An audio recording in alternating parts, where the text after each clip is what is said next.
What's up, guys? Back for another Honkai Star video, and we finally have the return of Heng. I say finally like he hasn't had a rerun already. Anyway, should you summon for Heng? So as always, we're going to go over his kit, potential teams, and light cone options. And then, yeah, that's...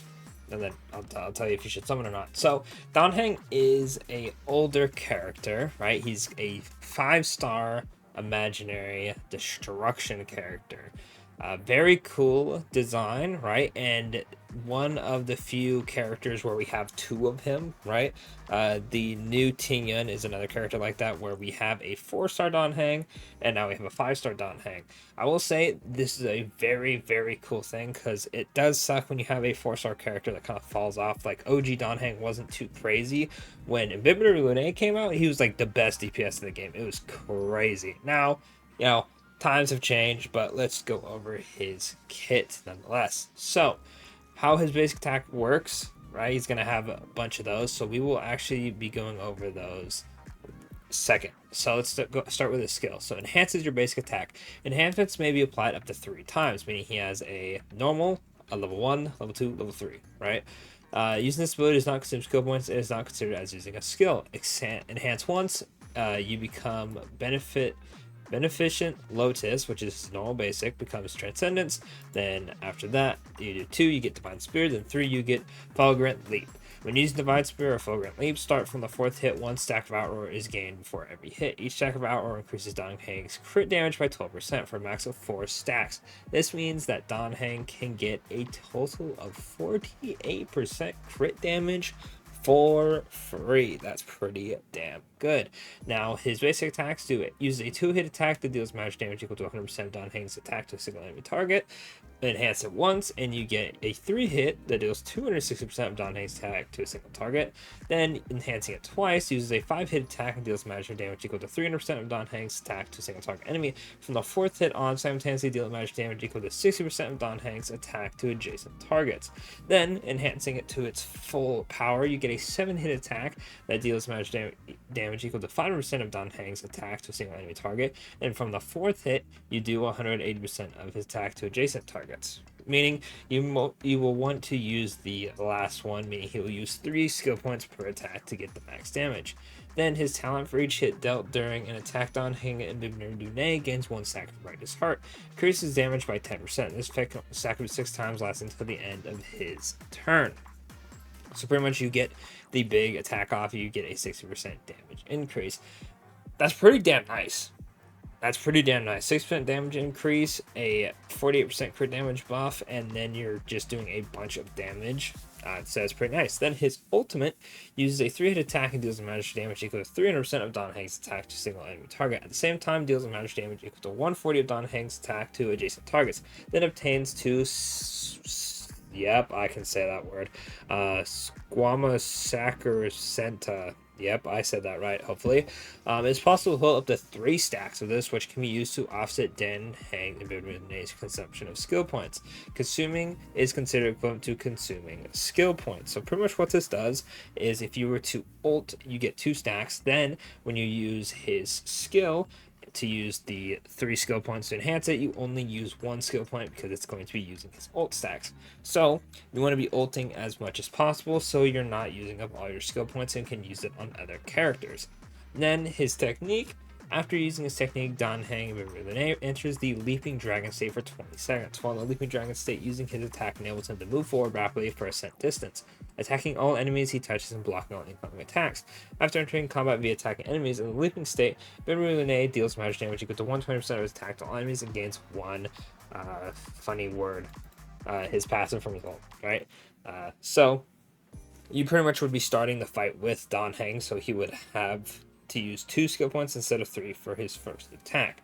Then his bonus traces are when dealing damage to an enemy target with imaginary weakness, crit damage increases by 24%. This bro gets a whole 60% crit damage buff. It's crazy. Actually, so much crit damage. Then increase the chance to resist crowd control debuffs by 35%, and at the start of battle immediately generates 15 energy. Then his stat bonuses are 22.4% imaginary damage boost, 12% crit rate, and 10% HP. Now this is important because the set you want to run on him is going to be the one that requires the 70% crit rate, and so this crit rate will be pretty helpful. Now normally, that would be a lot of damn crit rate to get, and you'd have to focus on doing crit rate rolls so you are able to hit this amount of crit rate. Now the cool thing with that is you get so much crit damage that it offsets having to go for so much crit rate, so you have high crit rate and high crit damage. He was pretty damn good back in the day, like absolutely disgusting. He was the new level of power creep. Then of course, while I never recommend going for dupes, his dupes are pretty solid. So E1 increases the stackable Righteous Heart count by 4 and gains 1 extra stack of Righteous Heart for each hit during an attack. And if you're wondering what Righteous Heart is the damage dealt buff. Then his E2, which is the one you really want to get, after using his ultimate, Don Heng Lunae's action advances forward by 100% and gains 1 extra stack. Meaning that you get a full action advance and pretty much you get to use his full enhanced basic attack for free because you're getting 3 stacks of his ult. This pretty much turns him into getting as much energy as possible because every time you ult, you're going to be getting a ult and a free attack in, and you're using no skill points, right? This makes him pretty skill point efficient. Then the buff affected by Outward lasts until the end of the unit's next turn. Then his E6 is after another ally attacks using their ultimate. The imaginary res pen of Don Heng Imbibitor's next Fulgurant Leap attack increases by 20%. This effect can stack up to 3 times. So just more damage, right? Overall, E2 is pretty much the one you want to go for. So if you are going for dupes, E2 is pretty much where you want to set your sights on. Now, Don Heng has one issue, and that issue is you use a ton of skill points. Luckily, Sparkle is a character that gives you skill points, so you want to run Don Heng with Sparkle. Now, I actually have Don Heng, not because I wanted to get him, but because I wanted to see if I could get a couple dupes in Asta. I threw a couple multis at him, and I ended up getting really lucky and getting him in, like, I think 30-ish pity. So I've actually used Don Heng. Now I do not have Don Heng's Light Cone, and while it is the best form, you can actually use the Herda Shop Destruction one because it's pretty damn good. However, not having Sparkle has led to some very interesting scenarios where I pretty much just can't use his Fulgurant Leap every single turn. I can get pretty damn close thanks to Ting Yun and Huoho, but there are parts where I'm unfortunately able to heal, to cleanse, or I'm unable to Ting Yun skill, or whoever I'm using. So skill points are definitely an issue. Plus, he doesn't hit nearly as hard as some of the more meta-units like Acheron and Phasya, but you still can get the job done. Now, if you don't have Sparkle and you want Don Heng, it's going to be a bit rough, right? You can make it work, but he definitely wants to be paired with Sparkle for the best ease of access use. Once you have Sparkle, you pretty much don't have to worry about Don Heng's skill point issues, right? Especially if you have Sparkle and E2. Now, I know a lot of people are huge fans of Don Heng, so I wouldn't be surprised if y'all were actually going for E2 this time around. And if in that case, best of luck on that. Don Heng is a pretty cool character. Now, in terms of teams, if you aren't running Sparkle, it's pretty much you're running Ting Yun to help give him his energy. I think his best partners are easily going to be Sparkle, Ting Yun, and Ho, along with Bronya, because you're probably going to be running attack boots on this guy because you want him to be pretty slow so you can action advance and get in skill points. So if you're running Bronya, especially if you're running an E1 Bronya, so you can gamble your skill points, that's a pretty good option. Robin isn't also a solid option. I mean, when is she not, really? Let's be honest, right? But mostly characters that give him energy and characters that recover skill points. Hanya is a okay option. While not going to be as good as Sparkle, Hanya does recover skill points, which can help out. However, Hanya is definitely not as crazy as Sparkle in the support option, so you have to keep that in mind. Otherwise, you can pretty much run Don Heng as a normal DPS. If you do not want to use Fulgurant Leap every turn, you can definitely just throw out a basic attack, and every other turn use your Fulgurant Leap. That way you can conserve skill points. In that case, you probably want to run Speed Boots to just have him be a straight up normal DPS that just happens to not do his DPS every single turn. It's going to be every other turn. I actually did that originally with Bronya with the E1 that I had, because I pretty much had E1 off rip, and I would pretty much just throw out a basic attack, skill throughout the big one if I was able to save a Bronya skill or Bronya skill point from her E1. If I didn't, pretty much have to calculate, do I want to use another basic attack and try again next turn, or do I want to just throw it out and go from there, right? And it worked out for the best, right?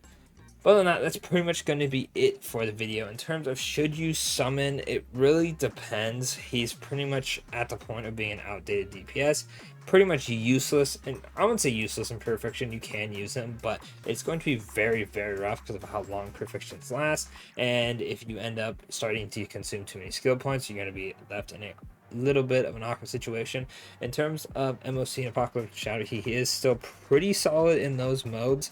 But like I said, he is going to be showing his age a little bit, so do keep that in mind. If you are good on DPSs and just like having Don Heng, I say summon for him, always summon for your faves.